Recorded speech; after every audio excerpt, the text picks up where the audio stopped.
Hello, hello. How's it going, people? Welcome to the stream. A bit early today, 2 minutes early, so yeah, I'm here, of course. Yesterday I took a day off, sorely had to. Today we are having Southampton versus Arsenal match preview. We are talking about injuries, of course. We have the Cone Man music, aka Mikel Arteta's interview. More and more and more. We have some interesting, also a very interesting interview we're gonna look into, which overall for me doesn't bode well news for Arsenal maybe long term, so we're definitely gonna look into that. But overall, yeah, hope everyone's doing great. Hope everyone's had a fantastic time today. It's Friday, so it's Friday, then it's Saturday, Sunday. What? Basically, you have 2 days off, so we're gonna chill and relax. So if you're new around here, of course, don't forget to smash thumbs up. Don't forget to subscribe. Hit that bell, all that good stuff. If you're new, of course, get live interactive in the chat, in the comments. If you're watching this as a playback, let me know your thoughts, your predictions, and all that good stuff. So to be honest, without further ado, let's dig straight into the press conference. Then we're gonna talk about starting 11. We're gonna talk about actual preview for the Southampton game, and then we're gonna talk about some other news, bits and bobs here or there. So as I said, kicking things off with the Cone Man music, aka Mikel Arteta press conference. We're kicking things off, pre-match press conference before the game against, of course, Southampton. And somehow, in some freaking way, it's out of focus. It is all out of balance. Anyways, we are here. Here we go, of course. And Mikel Arteta in front of cameras again in Sober Reality Training Center before the home game against Southampton. Obviously, the big thing is after this game, we have international break again. When the stupidest things to play some stupid Nations League where nothing matters. So that is the case, and that is nothing great. But Arsenal at the moment have some issues to worry about themselves. As you can see right here, the first question is about Timber, because during the day, the news broke that Jurriën Timber has not been included in the Dutch team for the upcoming international break. He got subbed off at halftime against PSG, which obviously already kind of spelled a bit of a trouble for Arsenal in terms of injury risks. Because we all know that Ben White is not fully fit. Tomiyasu is neither here or there. He's also close, but not here yet. And Calafiori played right back the full second half in the game, and Kivior came on and played left back. It was against PSG in second half. So now the biggest question is what's gonna happen? Will he recover in time, and will he be good before the game against Southampton? And of course, all that was answered today, as the news broke that Timber has not been selected for Dutch international team, and defender also has not trained with the Arsenal's has not trained with the Arsenal squad this week following the victory against PSG. So what we can conclude from this, it's not good news for Arsenal, of course. We have more injury worries, which is never good. So Arsenal are in a bit of a pickle again. Which is never good, which is never great. So we'll have to wait and see what's gonna happen with that. But of course, Arteta answered the questions about this thing as well. So we had on Timber, White, and Tomiyasu's fitness. On Timber's White, we had to modify training for a lot of players. We've done the same today because of the load they had. So it's a decision to make this afternoon whether to involve them, yes or no. They're close, and Tomiyasu as well is quite close to being involved. So good news. Obviously, more players it's available to you, the better news for the team and Arteta and all that stuff. But the fact that all three quote-unquote main right backs are under this scrutiny at the moment in this situation, that of course is not a good sign and not a good thing. Because interestingly enough, the amount of defenders we have signed, it's like Arteta knew that our defense is gonna get injured. Because the most injury-prone side of the team is the defense, ironically enough. So we are where we are. The sad part is one side is pretty much injured, the right side. The right back situation is a bit of an iffy one, because we're gonna speak about this in when we're gonna do the preview after the interview and all that stuff. But yeah, the right side, it is at the moment a bit of a mystery. On Zinchenko and Odegaard's returns, Zinchenko probably after the international break, if everything goes well, so Zinchenko is close to being back. Good news for Arsenal, not that I'm too excited to see him play, especially if he plays at left back again. He's progressing really well. Martin, on the other hand, is very difficult. I expected still with the boot and a lot of things, and he's working so hard and he's feeling good and it's pushing, so it's difficult to give a timeline. And this is a very weird one about Martin Odegaard, because pretty much media all over the place are saying that Odegaard will be out until mid-late November at least. Norwegian coach has said that Odegaard is not going to join them, and most likely it's pretty much confirmed that he's not going to join them also in the November international break as well. So that kind of you kind of have to read all these things and kind of have to make your own opinions and your own deductions from the news you get. So from what I can gather, Odegaard is not going to be back up until end of at least November internationals, which means he'll be back around December at best. But the way he's not being shown and everything, how Arteta has been all that secretive with all those things, it leads me to believe that he actually might not be back for even longer, until Christmas, if not longer. Obviously, all remains to be seen how he recovers and everything, but the good news is, with the Trossard playing in his role, Yeri coming on as a sub, and us playing a bit different now, nobody is talking too much about the fact that we are missing Odegaard. Because Odegaard allegedly was the creative spark and everything, but we are creating without him, we are holding our own without him, and we are actually doing quite well without him. So that is a good thing. And at the same time, as much as people want to say, and I'm gonna still say this, our bench is too short in terms of substitutes and depth. It's a good thing that we actually have players who can kind of fill in the role and do it actually pretty good. If, for example, Trossard can stay on that level as he was against PSG and improve on that, and when Yeri can even improve game by game basis when he comes on in that position per se, we won't miss Odegaard almost whatsoever. Let's be real. We're gonna be happy that he's back, but we actually won't speak about it too much, because many times when the teams lose games, when something goes wrong, you basically one of the first things you point out is the fact that somebody is injured, that's a key player in your team. And at the moment we are performing still, despite the fact that arguably one of the most key players in our team is injured and out for extended period of time. So that in those terms is very, very good news. Big up BX Gunner in the chat. Big up my guy. Big up, hope you're doing well. On how big is the game against Southampton? We know the significance of difficulty of the match. Last week the tough schedule that we have was proven at any point can cause your problems. When you think the game is under control, it can get out of hand immediately. Obviously he's speaking about the Leicester City game where we were 2-0 up, then it was 2-2 and Arsenal were struggling a bit to score the third goal. Big up Pepper in the chat, big up Coneman music settings, of course. Syrup, waffles, all that good stuff. On Russell Martin sticking to his style of play.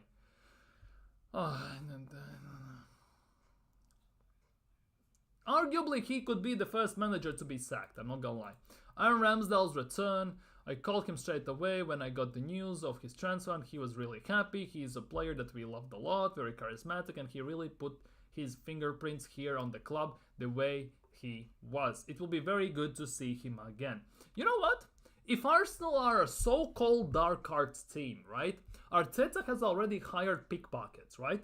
How about he hires like 10-15 pigeons and randomly during the game our backroom staff just releases them on the pitch just to distract Ramsdale when we are having a shot so he concedes a goal.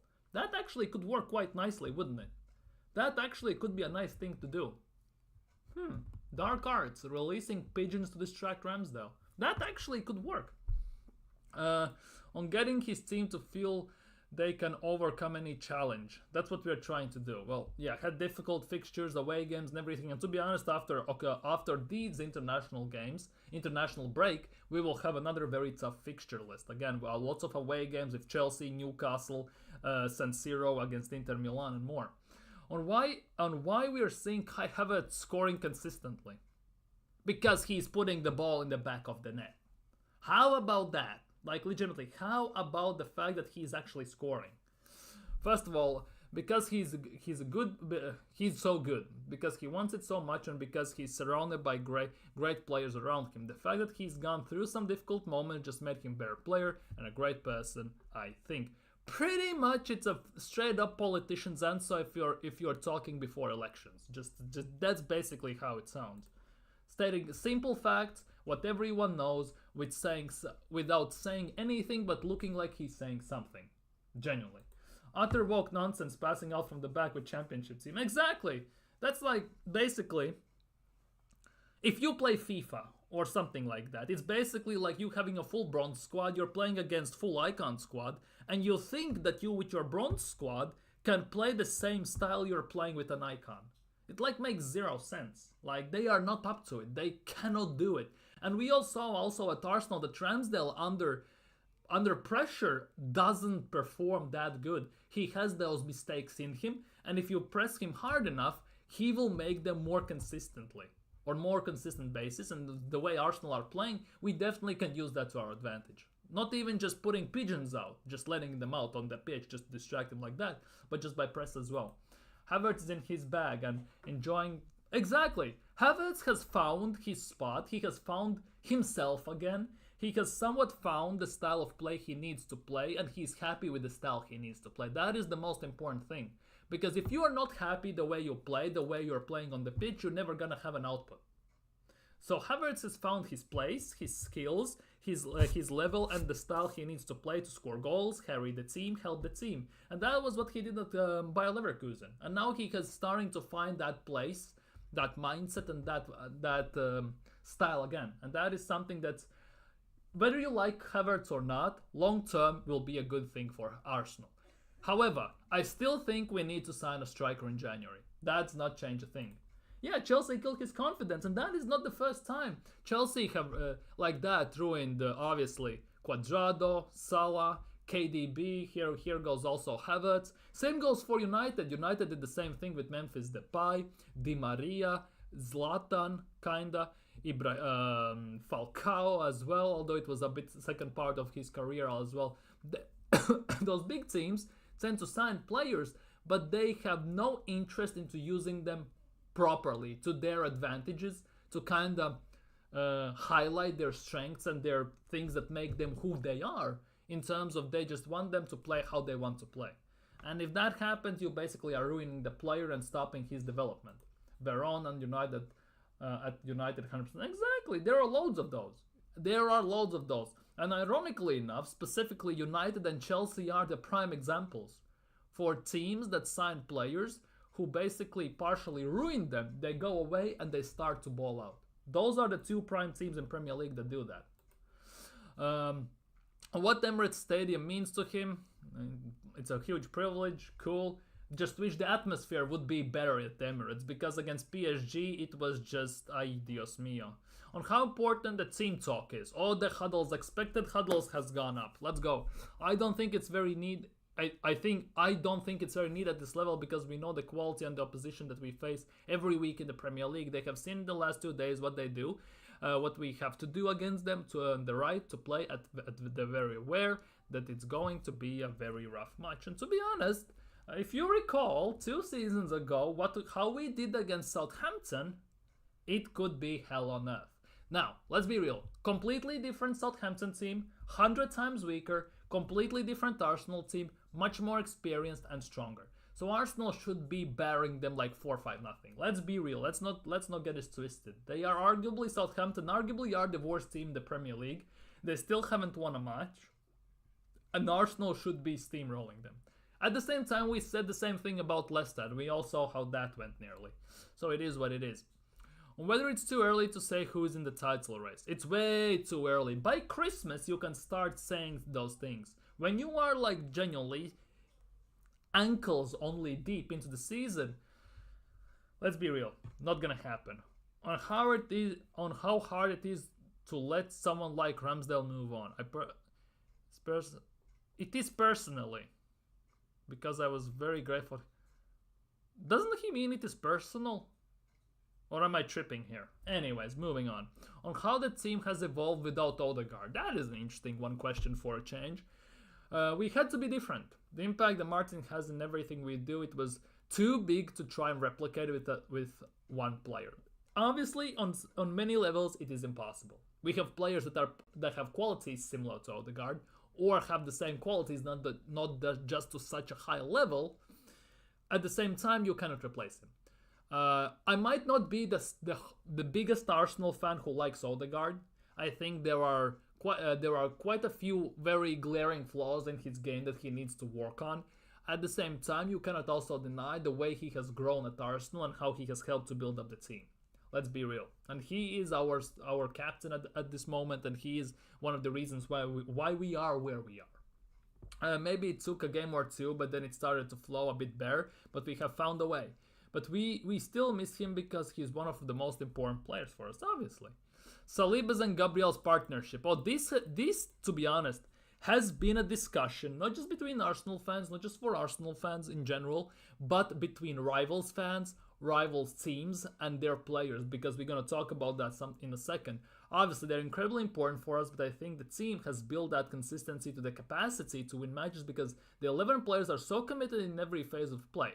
They have the hunger and desire to compete for every ball. And that, as good as it sounds, I wish it was a bit different at times, because many times when we do these things, it kind of limits our chances on a quick counter. It limits our chances to create and develop a free-flowing attack. It is as good as it is. It's also quite detrimental. And obviously, when you play football, when you develop tactics, you will gain something and you will lose something.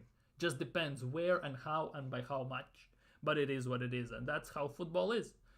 On whether Leicester prove how difficult every game is. Yes, every 3 of our days we have an unbelievable test. Like, who cares? On Trossard and Havertz playing as a front two in Odegaard's absence. Obviously, we are not just playing 4-3-3, 4-2-3-1 and style like that. We actually Arteta set up in 4-4-2, which we hadn't seen before, I would say, ever under Mikel Arteta. We have seen him play 3 at the back, 5 at the back, 4-2-3-1, 4-3-3. Those were those 4 formations he had used over the 5 years almost, on the most regular basis, depending on the time and where the team was. And against PSG, we saw something different where we played 4-4-2. Obviously, mid-game, the formation changes. You defend in 4-4-2, but when we attack, we play in a different formation. But this time, we started in 4-4-2 and tried to maintain that formation to nullify PSG, and it worked to a T. So that was very interesting. We have to put the players in positions and qualities where they can feel that they are in their strengths. And obviously, in a way, Trossard and Havertz is the ideal partnership profile-wise you can put up front. One is quick, technical, quick on his feet with the ball and with decent pass. Other one is tall, physically strong, can head the ball and can shoot the ball. Finishing is a bit different story with Havertz, but overall the two profiles, it's the same like, for example, France used when they had Giroud and Griezmann up front. Because Giroud is that Havertz type of player and Griezmann is that Trossard type of player. They balance each other very perfectly out. It's like yin and yang. It kind of fits in perfectly with each other and it helps more than anything. And that is something very, very nice. I'm not gonna lie. On if it makes us more direct. In certain games, yes. Sometimes yes, sometimes no. It's a hit and miss on that instance. If Kai could score 20 goals this season, oh boy. Here we go.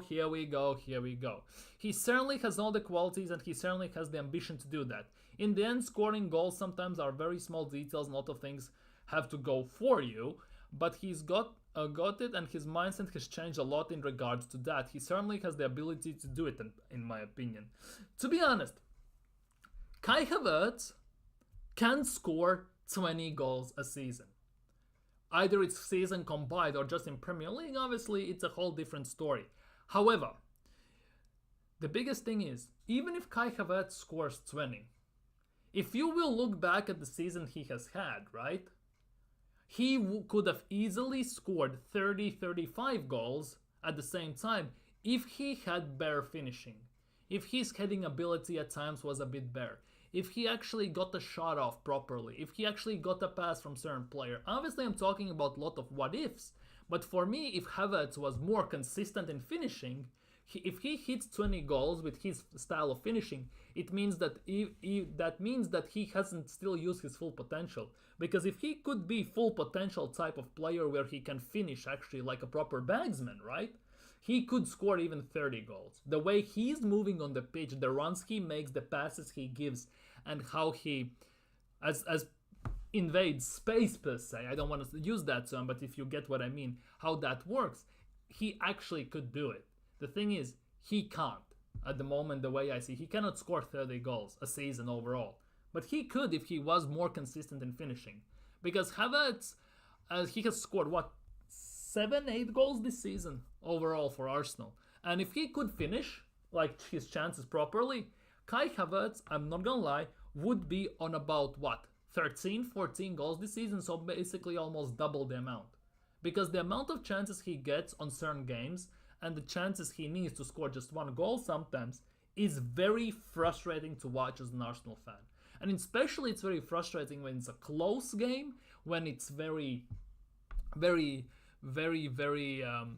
game that involves a lot of physicality and a lot of fight. And if you don't take your chances at that time, it can cost you. That is the big thing about Kai Havertz for me overall. But besides that, he's actually doing a quite good job at the moment. Havertz and Trossard is like a little and big striker combo that used to be a norm back. Exactly. Back in the day, it was fantastic. Like, exactly. Saran and Shearer, Cole and Sheringham. To some extent, Henry and Bergkamp. One is an out-and-out finisher with technical ability. One is small with great dribbling and technical ability. And also can finish. They like balance each other out. Arsenal sometimes did that with Giroud and Walcott up top. And obviously, as I said, France did that with Giroud and Griezmann. There have been more, if I'm not mistaken. If you look back at the day, there's more and more of those. There have been quite a bit of those, and it's kind of interesting. Fuller and Dave Kitts. Yeah.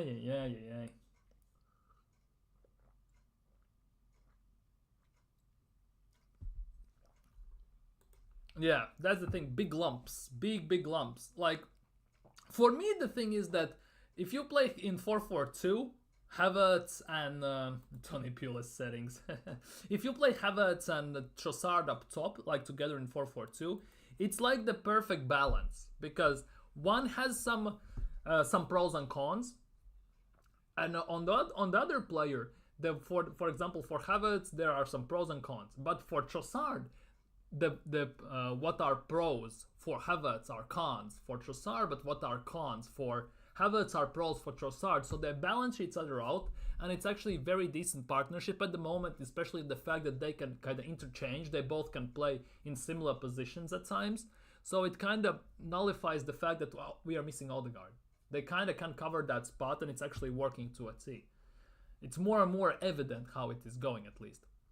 If Arteta worried about injuries in the international break, I prefer not to watch the games. To be honest, I totally get that, because even as an Arsenal fan, I watch Arsenal play. One player goes down, he doesn't get up in like 5 seconds.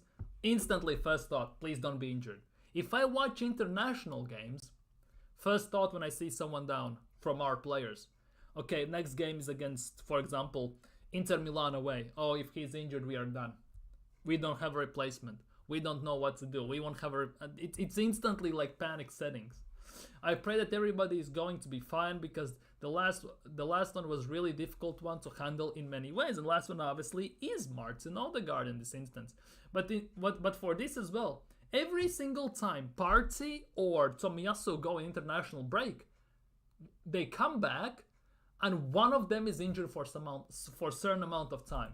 And that is something that's really frustrating, and we need to try and avoid. Big up Nathan in the chat. Big up. If there should be as many international breaks as there are. It's been like that for years. You're not going to change that. It's a part of the duties that they have, all the European teams, South Americans as well. It's the same thing, but we have to adapt to that and hopefully be healthy. And to be honest, that is actually a very decent outlook to things. Obviously, you could try and propose idea that, for example, this Nations League and something like that, you just put all teams in together like World Cup format or something, and you play it during 1 month of summer, for example, right? Just to have that free flowing, exciting, and developing season going ahead with no interruptions, like no commercials mid movie you're watching, something like that, right?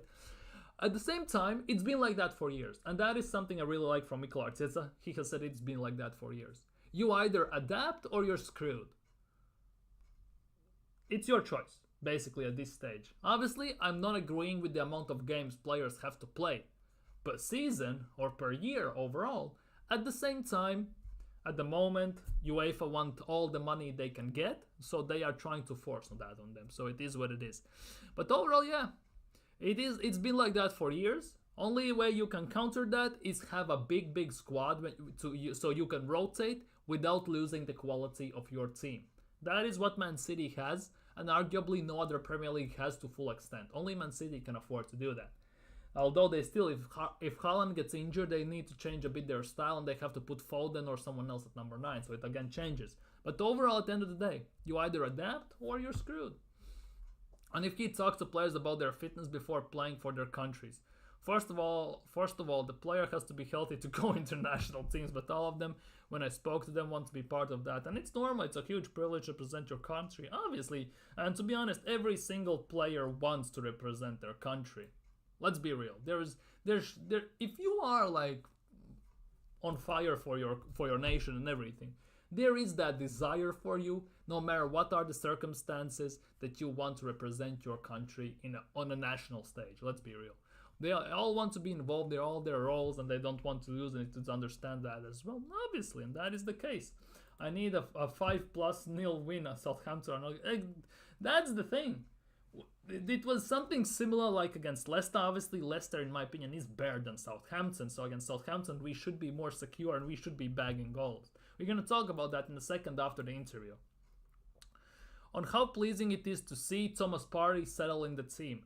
Like, to be honest, Partey had an excellent game against PSG. Arguably the best game he has had for a very, very long time. And it's a very, very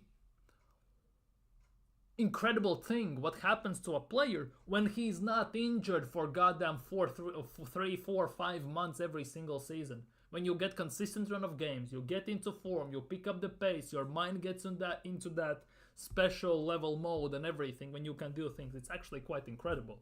It's good for you, good for your nation, good for the club, for the league, and overall it's good for everyone.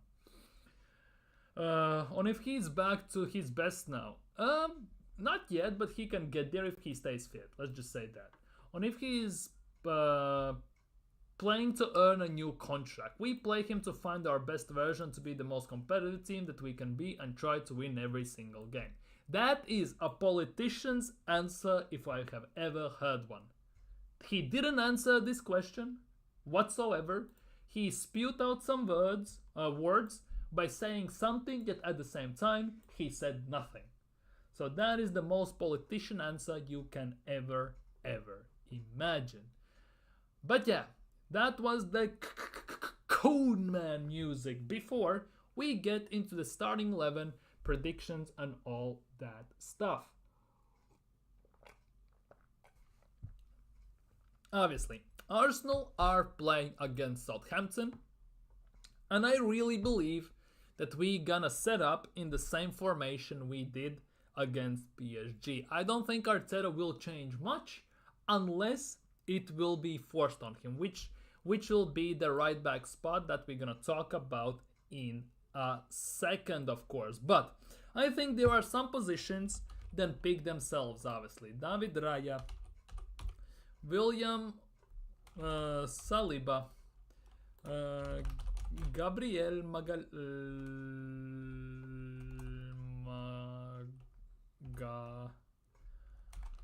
Oh boy. Go find. I always forget how you spell Gabriel Magalhaes. Always. Oh, bloody hell. Magalhaes. Yeah, no. Yeah, how is there no Gabriel? What the hell? How do you spell it? Gabriel Magalhaes. Exactly. Why is it not here? Magalan, blah blah blah. Let's just put in Gabriel. Gabriel Jesus. It's just Gabriel. Here we go. Now, who else is there? Bukayo Saka definitely will start. That is pretty much a given. I would say Havertz will start and Trossard. Then we gonna go with Thomas, the tank engine, General Party, and Declan Rice. Now, rest of the positions in this team are a bit of a mystery for me.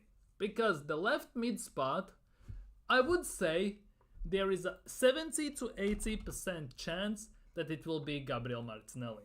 So I kind of can't go with that.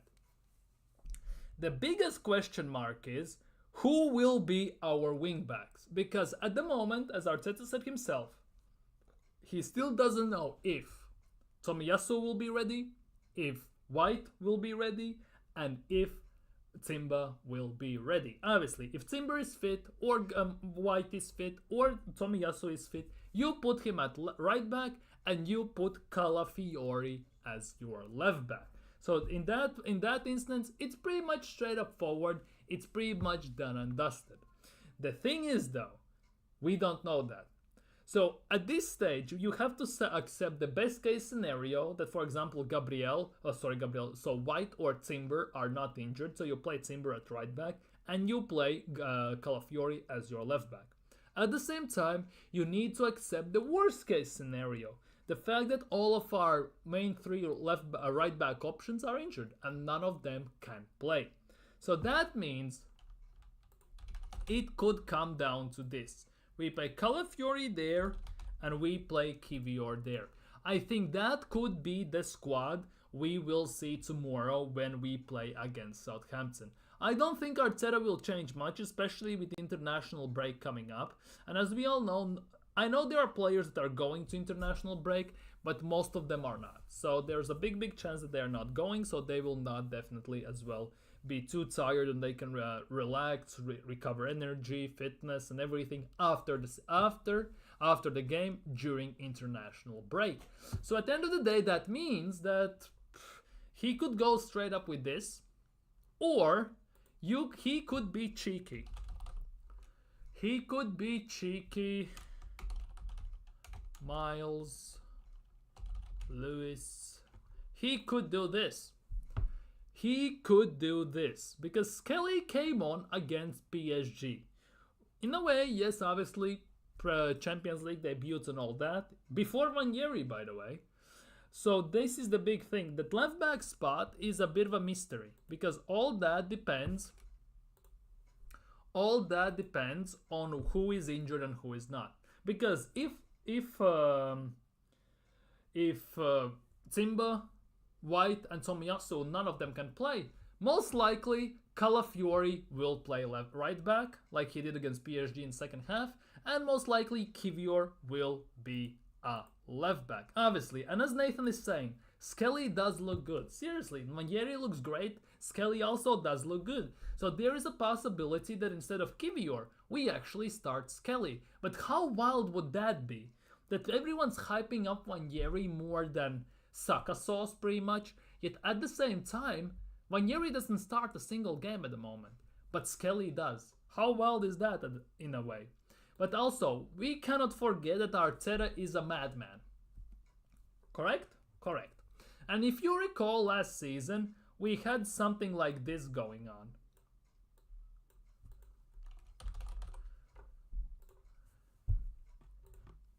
Partey at right back. Remember the days when in the beginning of the last season we had Partey at right back? I know this is me being a bit out there. Let's just say as it is. I'm a bit out there with saying this. But is there a possibility that Arteta might try and recreate this thing again? Is there a possibility that Arteta might try and recreate that if none of our main right backs are available? I don't want to believe so. But the thing is, if we start Calafiori at right back and we play, for example, Kivior at left back, it means we don't have wing back options to sub on, because Calafiori is cramping up towards second part of the game always because he's still not up to full fitness. Kivior, God knows how he will look for the full 90. He hasn't played it a lot. Obviously, our center backs, it's all good. Could this be a possibility as well? Could Merino start? Obviously, if we maybe play a bit differently here, if we play, let's just say, where is it? 4-4-1-1. We could start something like this, right? And maybe Trossard there, Havertz there. And then we could do also this. Obviously, we're going to do it like this. We're going to do it like this. We're going to do it like this. And then we're going to do it like this. Could this also be the starting 11? Or let's just say, instead of Trossard, we have Martinelli. Could this also be potential chance of a starting 11 for Arsenal? I don't think so, because, like, if there is a game where Arsenal should be bearing a team and it should be a non-contest game as a result, it should be very lopsided, it's this game for Arsenal. We should just destroy Southampton like 4-5-0, right? And this is the prime game, for example, if you don't look at, let's just say, FA Cups or Carabao Cups, if you have like championship opponents where arguably Ranieri has the best chance to start a game. He played full 90 against Bolton. He didn't play against PSG, obviously.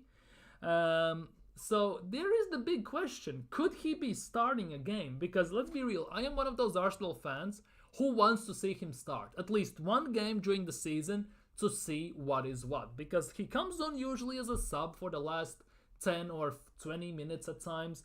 He always comes on, he's like an energy boost in the team. He skills, he drives with the ball, he has a decent shot, he passes it, and everything is going well. So the question is why he hasn't started as of yet. Because for me, a game against Southampton is the prime game, the best possible time to start Ethan Ranieri. Because you're not going to do that against Inter Milan. You're not going to do that against Liverpool at home. You're not going to do that against most of the teams. Especially away, even against Southampton. The best time to start a player like Ranieri is at home against one of the weak sides. So the biggest question is, will Arteta do that?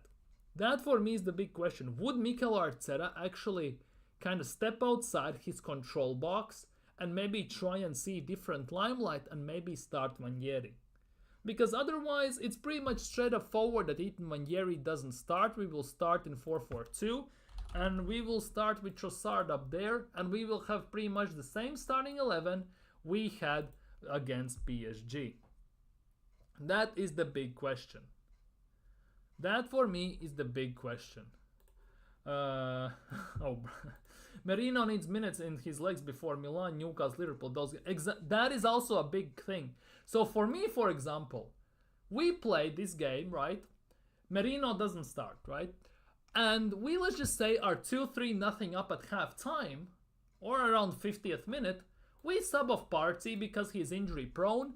We sub off Partey, and instead of Partey, we put on Merino. We just do that, push Rice in number 6 role, and play Merino as a number 8. I'm not sure Merino is ready to play a full 90 at the moment, because he hasn't time to train a lot and get back into fitness after the injury. But obviously, against Southampton is the best chance of these players, either players like Ranieri or Skelly, who are very young, to test themselves, or Merino, for example, who has just come back from injury, to get up to fitness. Those are those two things that really now at the moment are the question marks. Will Ranieri or Skelly start? Well, 3 questions basically. Who will have at right back? Especially with the fact that at the moment Timber, White, and Tomiyasu are under a question mark. And obviously of that also depends who we play left back. Who we will have in the midfield? Merino, Rice, Merino, Partey, Rice, and Merino comes on as a sub. And will Ethan Ranieri get his start? Because there is a chance that this might be his only start in Premier League. Only chance to start a game in Premier League per se. There's also a possibility of that. So all that remains to be seen. But for me, I think Arteta will go for what he knows. He will go for the safe option. And pretty much excluding the right back spot that is under the question, He will go for the same 11 we played against PSG most likely. He will want to get the job done early and to make quick substitutions potentially. That is how I see it most likely happening. Although Mikel Arteta doesn't tend to do subs unless it's an injury or some sort of emergency before 60th minute, which obviously is still a bit of time to play. So all that remains to be seen. But if we look at the preview for the Southampton game, for me they are the worst team in, well, not no disrespect to Southampton, but one of the worst teams, let's just say that, in Premier League. They still haven't won a game. Everywhere they go, let's look. Southampton's fixtures, I kind of butchered that typing, but here we are. Southampton's fixtures, right? 3-1 against Bournemouth, they lost. 3-0 against United won a game, shocking. They lost to Cardiff City, by the way. They won against Cardiff City 5-3. They lost to Brentford. They won on penalties against Everton. They lost to Forest. They lost also to Newcastle. In pre-season, they won against Millwall. They lost to Oxford, by the way, and stuff like that. So, for me, their best results have been against their own level teams. Draw against Ipswich, they will definitely have a decent result against Leicester City. Rest of the games, they have pretty much lost. Let's be real, they have lost pretty much every single game. So for Arsenal, the way we are at the moment, I'm looking for an early 2-3-0, perfect scenario, 3-0 at halftime, and then make some subs. Take off your key players like Partey, Saka, to some extent even Calafiori, maybe Saliba, something like that. Put on reserves, put on some bench players, let them run out, because most of the players will go international duty. Who knows what's going to happen even there. So we need to get the job done early, so players like, as I said, Manieri, Merino even, Sterling, Skelly and stuff like that could get some proper minutes in for me. Yes, we need a 3-0 early, then cruise and rotate the players. Exactly, that's what Arsenal need to do. Obviously, most of the players will recover during international break because there's a big chunk that are not going. But at the same time, very, very big chunk of players are going, and we need to protect them as well. Very important for Martinelli and Sterling to get on the score sheet and pick up the form. Exactly. And the biggest question also about all of this is, will Jesus play? Because Jesus, for me, pretty much is dead food now. You might as well get 30 to 40 million in January and sell him to Saudi. And then reinvest into someone else. Let's just say it like that. During January. Because for me, Jesus was awful against PSG. He was mediocre at pushing it against even Bolton, League One side, who are relegation candidates at the moment. He didn't even score against them, and we pammed 5 goals against Bolton. For me, Jesus, pretty much, is a sayonara. See you never, basically. Especially with the injuries and everything.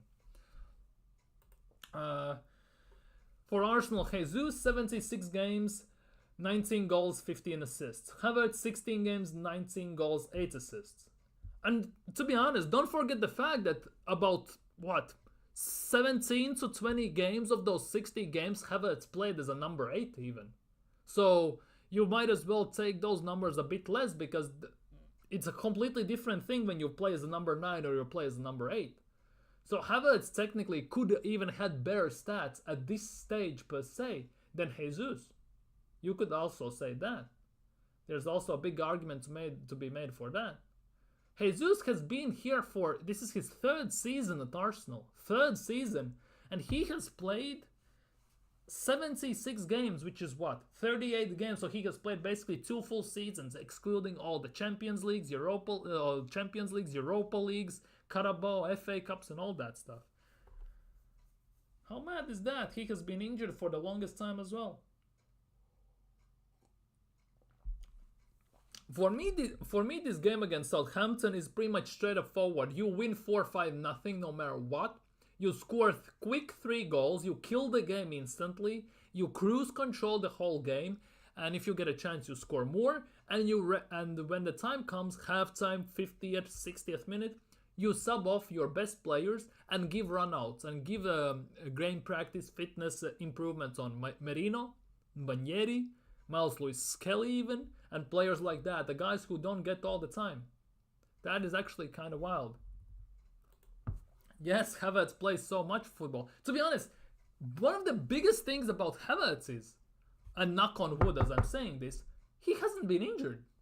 He has been available throughout his whole career at Arsenal so far. He has been here season and a half almost, year and a half, right? And he has been here whole time. Whole goddamn time. No injuries, no nothing. He has started almost every single game or played almost every single game at Arsenal. Imagine that. And of those 60 games, 1/3, around 20 games, he has played in midfield as well, which is not his position, but he has played there. And that's on Arteta pretty much for not recognizing him quick enough. At the same time, he has been here for a year and a half almost, and he has played almost every single game available. Jesus, on the other hand, has played what? About, I don't know, 50-60% of games he has been here available for him, including the games he missed with injuries. That's the thing. Yeah, Jesus unfortunately had injuries. And the biggest thing is, when Jesus just joined, right, before he went to the World Cup and got injured and everything, I was looking at the way he plays and I actually thought, wow, there is a player there. There could be something there. And bang, he gets injured. And the biggest thing is, while he was injured, while Zinchenko was injured for quite a bit of time, Arsenal basically has grown exponentially to the top. As a team developed and grown, and we bought them with the thought most likely that it will take us 2, 3, maybe 4 years to start challenging and fight for title, basically, in like the third year they are here. But Arsenal signed them and pretty much instantly started challenging them. First season, 8 points we lost. We were leading the whole season almost. Saliba gets injured. Our season goes to the shitter with Rob Holding at center back. Second season, we pushed them 2 goals only behind. Jesus is almost all the time injured. Zinchenko is all the time injured. We outgrew Zinchenko and Jesus pretty much in one season. We signed them as a long-term players that should be helping us to elevate the team to the next level. But by the time we got to that next level, they didn't do anything almost. They were injured many times. Obviously, Zinchenko in the first season wasn't that injured. He contributed to our attack quite a bit, but he was also partially the reason why we lost the title pretty much when we were 8 points ahead. But we outgrew them so quickly that at the moment we are looking at them and thinking, get them out of here. We don't need them. We need better players than that. And I think that is one of the biggest reasons why at the moment none of them get kick of game pretty much. That's why Havertz starts in front of Jesus, why Trossard starts instead of Jesus, why Jesus never plays at wing. All of the places he could play we have better players there, or we have bought up better players than they can replace them with. Same goes for Zinchenko. We have 6 left backs in the team, excluding Skelly. If you include Skelly, we have 7 left backs, right? So technically, Zinchenko at the moment is like 3rd or 4th choice left back. And the way midfield we have signed, he's also the 3rd, 4th, maybe 4th choice center mid as well. Because on the left back side, we have Calafiori, we have Timba, we have Tomiyasu. Then I'm putting in Zinchenko as the 4th option. If you're talking about left backs, to be honest, I rate Kieran Tierney more than I rate Zinchenko. Zinchenko is more injury prone than Kieran Tierney as well. As weird as to many fans that may sound, but Tierney is better than Zinchenko as an out-and-out left back. So technically, Zinchenko isn't even the 4th choice. He's technically the 5th choice left back, but he cannot invert. That's the only reason why he pretty much doesn't play. Because Arteta thinks he cannot invert. He doesn't want to invert. But at the time when Zinchenko got injured, we had to play Kivior as a left back, and we inverted from the right side with Ben White last year. So how comes we cannot play Tierney as that left back and push him into center back and invert from the right side then? Because Tierney can play left back, Tierney can play left center back, he can be great and know both of those things. So how comes we don't do that? We didn't do that for Tierney, but we did that for Kivior. That says a lot what Arteta thinks of Tierney, let's be real. But it is what it is, I guess, at the end of the day. But yeah, Havertz is here one year less and already on... Exactly. He is here 1 year less and is on the same goals. He has Havertz in year and a half almost has played almost the same amount of games. Well, not almost, but very close to that. Jesus has played in 3 years almost. Well, 2.5 years. Havertz has been here year less, but has played almost the same amount of games. How insane is that? Isak and his injuries. Exactly. I don't want Isak at Arsenal. For me, he doesn't fit the system. For me, Gyökeres fits the system much, much better. Much better. The way we want to play and the way we need someone up top. He fits there much, much better in my opinion. Did you watch the Porto United game? Omorodion is an absolute unit. He won't stay at Porto long. To be honest, I was watching the game. Porto signed Omorodion only this summer, didn't they? Only this summer they signed him, if I'm not mistaken. They signed him from Chelsea, didn't they? They just signed him they signed him just only this summer, didn't they? Oh, sorry, not from Chelsea. He wanted to go to Chelsea, but Chelsea screwed the deal up. From Atletico Madrid, they signed him this summer for 15 million euros. Sorry, my bad. I'm thinking about Chelsea because Chelsea were linked to him. For 15 million. His value at the moment has already more than doubled, according to Transfermarkt, and he 100%, knowing how Portuguese league works, has about 60-70 million release clauses. So if they even sell him for release clauses, right, they will basically improve get the back on their investment about 5 times the money, 6 times the money. Portuguese teams are excellent at that. Lisbon, Benfica, Porto, they buy players for cheap, then sell by 4 or 5 times the value. They know how to make players look good. Omorodion is just another example how to do proper business, not lose levels of the team most of the time, and manage to stay near that top pretty much every single time imaginable. That is the big thing. Exactly, 50 million profit in 1 year is insane. To be honest, Lisbon Sporting is something the same, aren't they?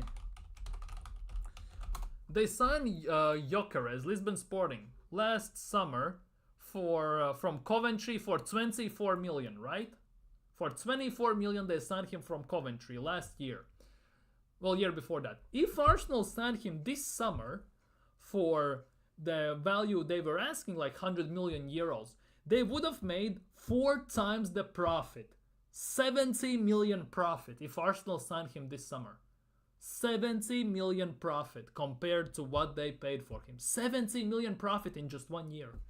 And I can guarantee you, unless Lisbon Sporting sign a new contract with Gyökeres, which generally sends his release clauses through the moon, next summer he will go for those release clauses if he stays fit and keeps up the same form.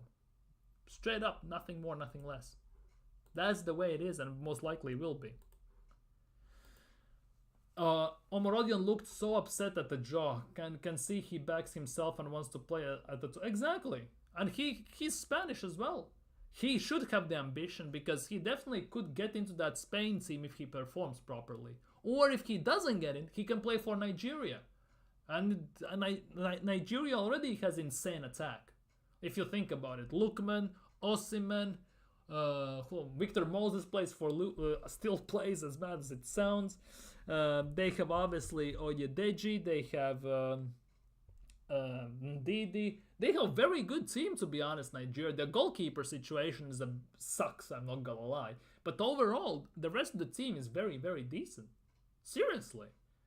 And if you add Omorodion to that, even because he's part Nigerian, part Spanish, if he can't get into Spanish team, they could cook, because the attack they could have is actually, the attacking potential is through the roof.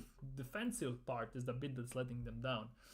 But anyways, Arsenal, most likely that. I'm going for a 4-0 win. I want to see goals. I want to demolish. I want to score 4 past Ramsdale. I want it to be at the top. So I'm going for 4-0 Arsenal win. Let me know in comments, if you're watching this as a playback, in the chat, what you think how Arsenal will do tomorrow against Southampton. And the last bit of news for today is something very, very scary in very many shapes of form. There was an interview with Antonio Rudiger, where he was speaking about Arsenal per se, and he mentioned Arsenal, where he mentioned our defense and everything. So Nathan, you 4-5-0. Yeah, something similar for me. I want goals and I want to demolish them.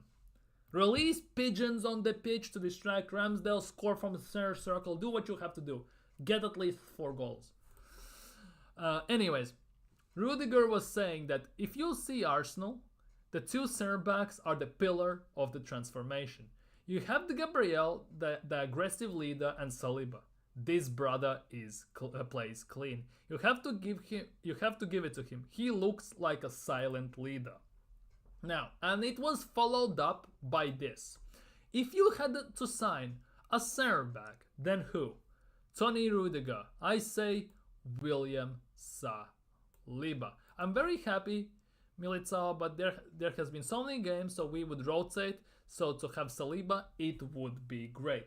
And it's bad enough already that Real Madrid are sending their own scouts to Arsenal games to look at Saliba.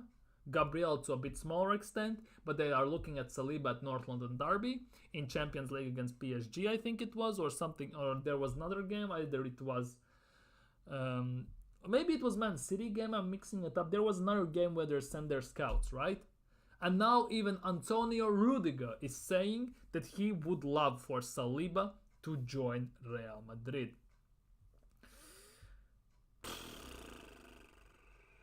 This is starting to get a bit scary, because if we don't start winning, this I would say I would like to sign Saliba. The scouts coming to stadiums could grow from that into actual interest, actual inquiry, and actual bid. How big of a bid remains to be seen, because if we don't start winning, some of these players who want to have a proper legacy in world of football, in their lives and in their careers, will start to look to go to teams that are consistently winning, consistently getting titles, and where they could contribute. And to be honest, Antonio Rudiger is what, 32? 31? He's not the youngest, so he could be potential replacement. Same goes for David Alaba. He is 32, 33 soon to be, I think, if I'm not mistaken. He also will retire. They also need that sided center back. That's why I was hoping they get Lenny Yoro instead of Manchester United getting them, because then this Saliba talk would be a mute point. At this stage, when they haven't gotten Yoro and everything, this is starting to look a bit worrisome. I'm not gonna lie, as an Arsenal fan per se. Exactly, Saliba plays with Camavinga and Chouameni as well, and they all go to French national team. Exactly, I'm sure he thinks about wanting the accolades they have. Exactly, let's be real, they all go to French national team. They all play together. Mbappe as well. They will have Mbappe, Chouameni, Camavinga there. They will all meet up there. Ferland Mendy as well, by the way, from Real Madrid. They all will meet up there. They will talk between themselves. They will definitely try to maybe poke some fun at the fact that he's one of the best center backs in the league, one of the best in Europe, and he has won nothing. They will try to maybe whisper in the ear to come to Real Madrid. Papa Perez will pay whatever you need, what needs to be done to get you here, and we will be teammates and we will start winning together. It's, in a way, if we don't start winning, it could be just not a matter of if, but of matter of when. It could come to that. But that's why I want Arsenal to start winning right now, exactly at this time. We should have won it last year. That will be the first step. Because it takes 1-2 years without trophies, for example, this and next season. And see ya. Saliba's contract runs out, I think, in 2027 or 2028, if I'm not mistaken. I think Saliba's contract runs out in what, 2027, June 30th, 2027. 2027, so in 3 years.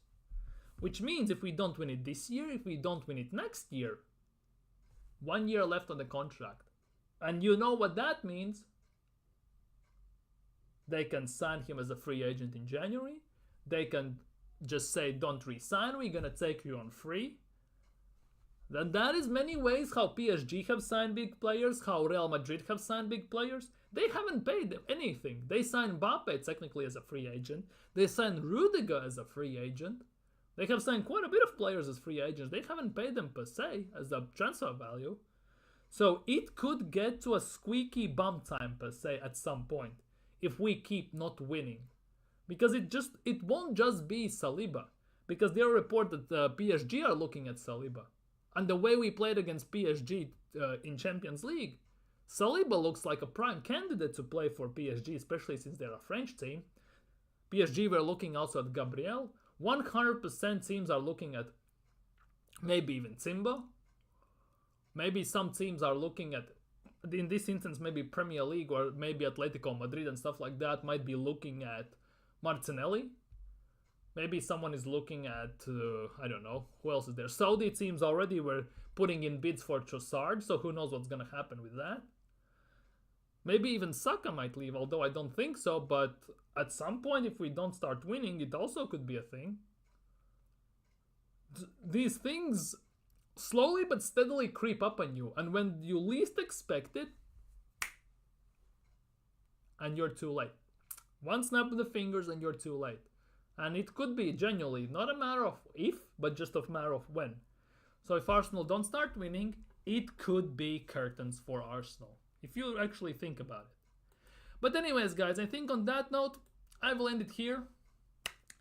Had a fantastic show, had a fantastic stream, really enjoyed it. Great reviews, great thoughts on the game and on the interviews, on the predictions and talks about Saliba and Rudiger, which is already scary.